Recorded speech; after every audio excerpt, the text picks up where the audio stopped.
I want you to imagine that you've been hired by a company called Anti-Smoking Inc. And they sell a product called Don't Smoke.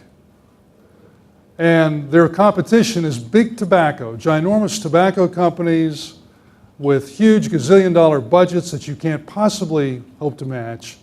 And Anti-Smoking Inc. has hired you. They said, look, we want you to work with the teenagers, the teen market here, which is a big problem. At the time that they hire you, 33% of high school students smoke.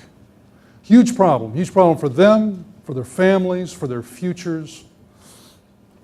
And they want you in particular to go to work in the Florida office.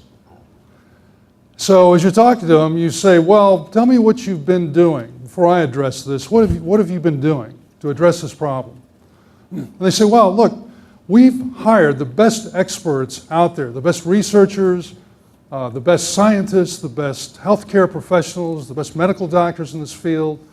And then we've also hired the best marketing and advertising people. And we put them together and we send them out to go convince kids to stop smoking.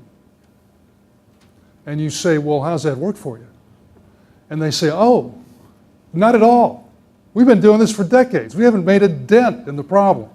But Bill Lee told us that you have a new and a different approach that we hadn't thought of, so that's why you're here. So welcome to your new job. You start in the morning. See you then. So there it is, your first day on the job. You're sitting at your desk and you realize, I'm responsible, you are responsible for getting teenagers in Florida to quit smoking. You look down at your desk, it's totally blank. You look out, so there's a window wall between you and your colleagues at Anti-Smoking Inc. And every time you look up, they're looking at you wondering, what are you going to do that we haven't thought of? Well, I know what you do. I've been hanging around you all for about 8 years now. I know what you do, and it looks something like this. You're going to say, we need customer references, right? We need advocates. We need influencers. We need to get their testimonials. We need to get them on video. We need to get together peer-to-peer events. We need to get the customers together with the prospects. Those are the tools we're going to use. So you start right away and you start looking for influencers among high school students in Florida. You look at student leaders, you look at athletes, you look at the cool kids, and you start reaching out to them. And you don't repeat the mistake of trying to convince them or sell them to do anything. You engage with them. You're looking for their input. You're looking to partner with them. You're looking to work with them. You're looking to educate them rather than give them a lecture or try to talk them into something. And they respond to this. They've been approached this way before. And your database of influencers starts to build. What do you do next? When you get enough, let's bring them together. Let's have a user conference. One of your colleagues says, well, we're about not smoking. Maybe we shouldn't call it a user conference. You say, oh, okay. How about Teen Tobacco Summit? How's that? Is that all right? Yeah, let's call it that. 600 kids show up to the summit. The atmosphere is charged. I mean, imagine a young person in a ballroom with 600 of her peers, and adults are asking for their advice, their input, their leadership. It electrifies the place. They start opening up. They talk about why the old don't smoking campaigns didn't work. They give you the inside scoop.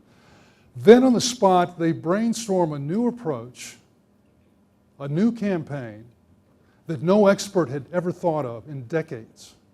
And that approach would wind up breaking the monopoly that big tobacco had on the minds of teenage smokers. The word gets out, media starts taking notice, teenagers out there their perceptions start to change a little bit. They begin to think, well, maybe not smoking is cool too. So your colleagues at Anti-Smoking Inc., they're thrilled. This was great. So what are you going to do next? How are you going to keep this momentum going? Your answer is immediate. Customer community. We'll form a community to keep this going. So you give it a name and you help these kids form SWAT. Students Working Against Tobacco. And you have, after that brilliant conference, you have enough leaders to form chapters in 67 counties, every county in the state of Florida. And working with these kids, you give them some funding. They start organizing whistle-stop train tours to take their message into these communities.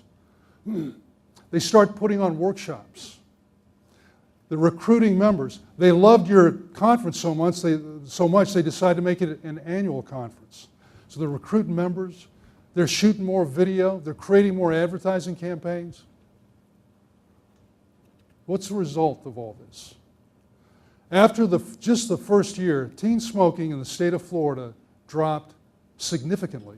And it's the first time an anti-smoking campaign had that result. Second year, drops again, significantly.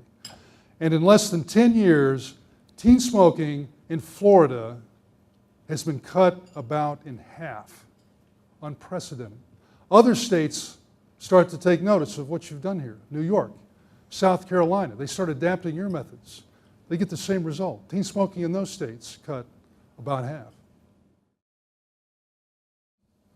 So what's my point?